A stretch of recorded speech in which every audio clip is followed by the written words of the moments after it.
नमस्कार साथियों, मैं पंकज धाकड़ धाकड़ मैथमेटिक्स में आपका स्वागत करता हूं।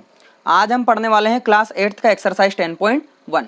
10.1 के अंदर आज हम देखेंगे क्वेश्चन नंबर 7। क्वेश्चन नंबर 7 क्या दिया हुआ है, आपको सिंप्लीफाई करना। मतलब ये जो क्वेश्चंस दिए हैं इनको सिर्फ आपको सिंप्लीफाई करके छोड़ देना है। सिंप्लीफाई करेंगे। पहला वाला क्वेश्चन है आपका 25 इंटू टी की पावर -4 डिवाइड में 5 का पावर -3 इंटू 10 इंटू टी की पावर -8। ये जो दिया हुआ है ये आपको टी दिया है एक वेरिएबल, और यहाँ पर टी की वैल्यू कभी भी आपकी जीरो नहीं होगी। मतलब ये टी की वैल्यू जीरो नहीं होगी, क्योंकि जीरो का कोई भी पावर होगा तो वो जीरो होगा और ये सब मल्टीप्लाई होगा सब जीरो बन जाएगा, इसलिए इसकी वैल्यू जीरो नहीं मानेंगे आप।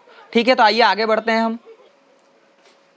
ठीक है, तो इसको हम थोड़ा सा शॉर्टकट टाइप से करेंगे, जिसे हम डायरेक्ट मेथड भी कह सकते हैं। तो देखिए 25 का आपका 25 ही रहेगा, है ना, इनटू में टी का पावर -4 है। अब देखिए ये फ्रैक्शन लगा देता हूँ, टी का पावर -4 है तो आपको पता है ये 1 अपॉन टी का पावर 4 हो जाएगा। तो जब ये 1 के अपॉन में जाता है तो सीधा सीधा जो ये ब्रैकेट है ना, ये जो अपना फ्रैक्शन बार है ना, इसी के पास नीचे चला जाएगा। तो मैं इसको क्या लिख दूंगा, यहाँ पर नीचे लिख दूंगा। कहाँ पर लिख दूंगा इसको, नीचे। तो क्या लिखूंगा नीचे, यहाँ पर आप चाहो तो इसी के नीचे लिख लेना टी का पावर 4। ये ऊपर वाला मैंने सोल्व कर दिया, देखो ये तो यही रहेगा। टी का पावर -4 है तो इसको 1 अपॉन टी का पावर 4 लिखेंगे तो 1 ऊपर इसमें 25 में मल्टीप्लाई हो जाएगा, टी का पावर 4 एज इट इज। ठीक है, अब देखना नीचे क्या है, 5 का पावर -3। तो आपको मैंने सिखाया था जब नीचे नेगेटिव पावर होती है तो वो ऊपर चली जाती है प्लस में, तो ये इनटू में कहाँ चली जाएगी, 5 के पावर 3। अब नीचे 10 है तो 10 का तो कुछ नहीं करना, तो ये नीचे ही रहेगा। इनटू में टी की पावर -8 है तो ये भी ऊपर चला जाएगा, जैसे 5 का पावर -3 ऊपर गया, 5 की पावर 3 में पॉजिटिव में, तो टी की पावर -8 है तो ऊपर जाकर टी की पावर किस में हो जाएगी, प्लस में 8। ठीक है, आई होप आपको समझ में आया होगा किस प्रोसेस से किया है मैंने ये। एक तो लगाया इसमें a की पावर -m, तो 1 अपॉन a की पावर m, है ना।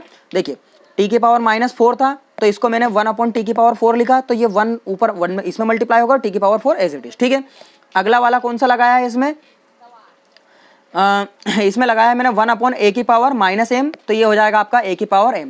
मतलब ये मान लीजिए ये इसके इंटू में 1 है ना, 1 है, और 1 अपॉन 5 की पावर -3 है, तो 5 की पावर -3 ऊपर जाएगी तो क्या हो जाएगी, ये देखो 1 इसके मल्टीप्लाई में 1 मान लेंगे, नीचे 5 की पावर -3 है तो ये ऊपर कहाँ चले जाएगी, a की पावर m, मतलब 5 की पावर +3। यही किया मैंने। सेम इसको भी मान लो 1 है ऊपर और नीचे t की पावर -8 है, तो इसको भी ऊपर पहुंचा देंगे। थोड़ा सा ईजी पड़ेगा ये हमको करने में, है ना। अब देखिए 25 को आप क्या लिख सकते हैं, 5 की पावर 2 इंटू में 5 की पावर 3 आपका है ही सही, है ना, इंटू में टी की पावर 8। आप जो वेरिएबल है उसके नीचे उसी को लिखेंगे। देखिए यहाँ पर मैं इस तरह से इसको अभी नॉर्मल कर देता हूँ। टी की पावर 4 है तो क्यों ना मैं टी की पावर 4 को टी की पावर 8 के नीचे ही लिख लेता हूँ, इंटू में इधर कर देता हूँ।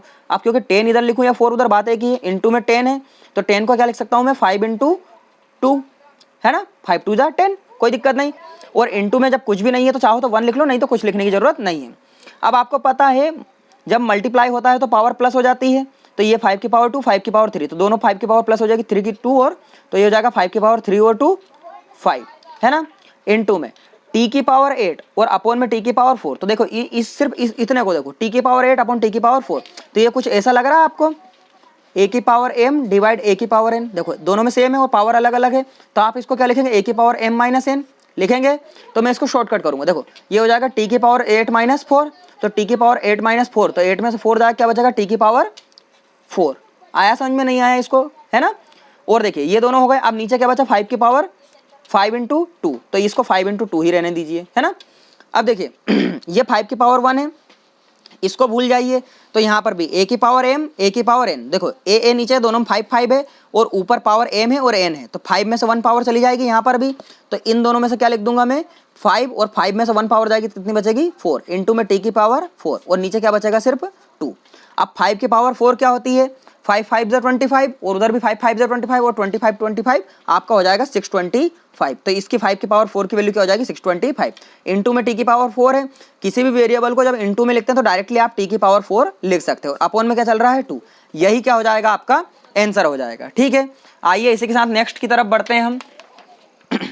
नेक्स्ट वाला आपका क्या दिया हुआ, 3 की पावर -5 10 की पावर -5 इंटू में 125 अपॉन में 5 की पावर -7 इंटू 6 की पावर -5। इसको भी नॉर्मल तरीके से हम सोल्व करेंगे। तो देखिए माइनस में पावर है तो ये कहाँ चला जाएगा, इस तरह से मैं पहले सिंगल लगा देता हूँ, तो ये कहाँ चला जाएगा, 3 की पावर -5 है तो ये चला जाएगा नीचे 3 की पावर 5, है ना। 10 की पावर -5 है तो ये भी कहाँ चला जाएगा, इसके इंटू में 10 की पावर 5, है ना। ठीक है, 125 ऊपर एज इट इज रह जाएगा, ठीक है, क्योंकि वो तो कुछ करेंगे ही नहीं। अब देखिए नीचे 5 की पावर -7 है तो ये कहाँ चला जाएगा, ऊपर किस में चला जाएगा, मल्टीप्लाई में 5 की पावर 7, प्लस पावर हो जाएगी, इनटू में 6 की पावर -5 है तो ये ऊपर जाएगा 6 की पावर 5। इसमें वही दोनों आइडेंटिटीज यूज की हमने, a की पावर -m है तो आपने इसको 1/a की पावर m लिखा, ये -m वाले थे तो इन दोनों को नीचे ले आए हम लिखने में, ठीक है। और अगली आइडेंटिटी कौन सी यूज की है, 1/a की पावर -m है तो इसको आपने a की पावर m लिखा, ये दोनों नीचे माइनस में थे तो इनकी पावर ऊपर ले गया तो पॉजिटिव हो गई। अब देखिए 125 को क्या लिख सकते हैं अपन, 5 की पावर 3, 5 की पावर 7 और 6 की पावर 5, नीचे 3 की पावर 5 है ही सही आपकी, 10 की पावर 5 है, ठीक है।